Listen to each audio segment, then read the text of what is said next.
Praise the Lord. கர்த்தரும் இரட்சகருமாகிய இயேசு கிறிஸ்துவின் இனிய நாமத்தினாலே உங்கள் அனைவருக்கும் என் அன்பின் வாழ்த்துக்கள். இந்த நல்ல நாளை காண செய்த தேவனுக்கு ஸ்தோத்திரம் உண்டாவதாக. கர்த்தருடைய கிருபை உங்கள் அனைவரையும் சூழ்ந்து கொள்வதாக. எசையா தீர்க்கதரிசன புஸ்தகம் 9வது அதிகாரம் 1வது வசனம். ஆகிலும் அவர் செபுலோன் நாட்டையும் நப்தலி நாட்டையும் இடுக்கமாய் ஈனப்படுத்தின முந்தின காலத்தில் இருந்தது போல அது இருண்டிருப்பதில்லை.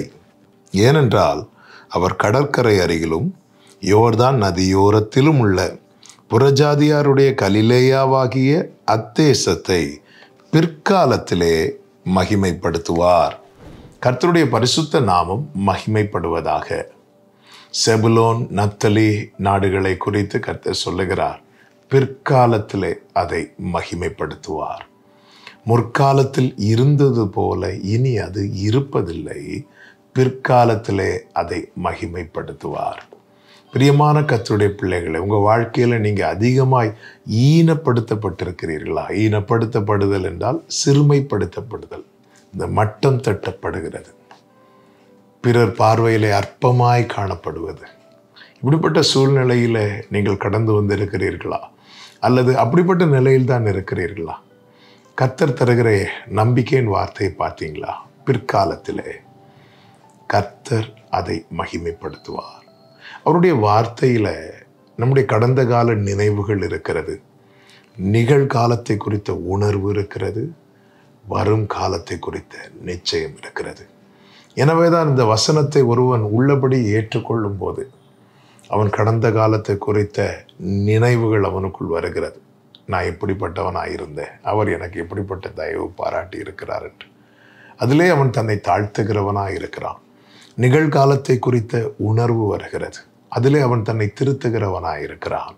வருங்காலத்தை குறித்த நம்பிக்கையை கொடுக்கிறது, அதிலே அவன் நிச்சயம் உள்ளவனாக இருக்கிறான். இந்த வசனத்தை ஏற்றுக்கொள்ளுகிறவன் வாழ்க்கை ஒழுங்காக்கப்படும், அழகாக்கப்படும், அவன் வாழ்வு வேதமாக்கப்படும். இங்கே கர்த்தர் அதுதான் சொல்லுகிறார். உன் பின்னாட்களில் உன்னுடைய ஃபியூச்சர் மகிமையாக இருக்கும். இந்த வார்த்தையை யாரை வைத்து சொல்லப்பட்டிருக்கிறது என்றால் ஆண்டவராகிய இயேசு கிறிஸ்துவை வைத்து.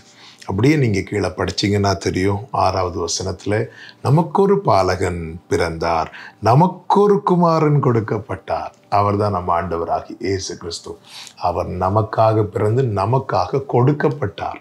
யாரால் கொடுக்கப்பட்டார்? பிதாவினால் நமக்கென்று கொடுக்கப்பட்டிருக்கிறார். அவர் நிச்சயம் அதை செய்வார். அதற்கு ஒரு சிறந்த உதாரணம்தான் கர்த்தருக்கு மகிமை உண்டாவதாக பர்திமேயு என்கிற ஒருவன். அவன் வழியருகே உட்கார்ந்து பிச்சை கேட்டு கொண்டிருந்தான். அவனுக்கு பார்வை கிடையாது. இயேசு வருகிற செய்தியை கேட்டு அவன் சத்தமிடுகிறான். தாவீதின் குமாரனை இறங்கும் என்று சொன்னபோது அவனை எல்லாரும் அதட்டினார்கள் என்று சொல்லப்பட்டிருக்கிறது. இதே போலதான் யவீரு என்பவன் தன் மகளுக்கு கர்த்தர் சுகத்தை கொடுக்க வேண்டும் என்று அவர் காலில் விழுந்து கெஞ்சுறான். அவனை யாரும் அதட்டவில்லை. காரணம் ஏனென்றால் அவன் ஜெப ஆலய தலைவனானபடியினாலே. ஆனால் இவனை பாருங்க, எல்லாரும் வந்து அதட்டுறாங்க. ஏன் தெரியுமா? இவனை கேட்கறதுக்கென்று யாருமே கிடையாது. ஆனாலும் இவன் தளரவில்லை. இன்று நான் எல்லாராலும் ஈனப்படுத்தப்பட்டாலும் அவர் என் சத்தத்தை கேட்டால், அவர் மட்டும் என்னை பார்த்துட்டா என் வாழ்க்கை மகிமையாய் மாறும்.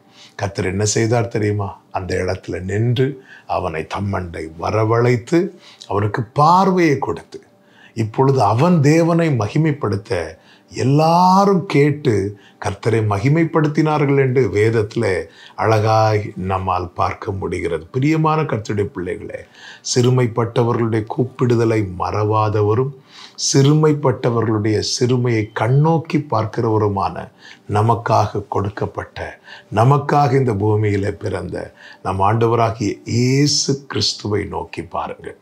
அவரிடம் உங்கள் காரியத்தை சொல்லுங்கள். உங்கள் முந்தின காலம் போல அல்ல, உங்கள் பிந்தின காலம் மகிமையாயிருக்கும். கர்த்தர் உங்களுக்கு நற்சீர் வர பண்ணி உங்களை ஆசீர்வதிப்பாராக. ஜெபிக்கலாமா? எங்கள் நல்ல தகப்பனே, எங்கள் எதிர்காலமே உமக்கு ஸ்தோத்திரம். ஈனப்படுத்தப்பட்ட முந்தின காலத்துக்கு பதிலாய் மகிமைப்படுத்தி பிந்தின காலத்தை எங்களுக்கு அழகாக்குகிற உம்முடைய வல்லமையுள்ள கரங்களில் எங்களை அர்ப்பணிக்கிறோம். இயேசுவின் நாமத்தில் பிதாவே, ஆமென்.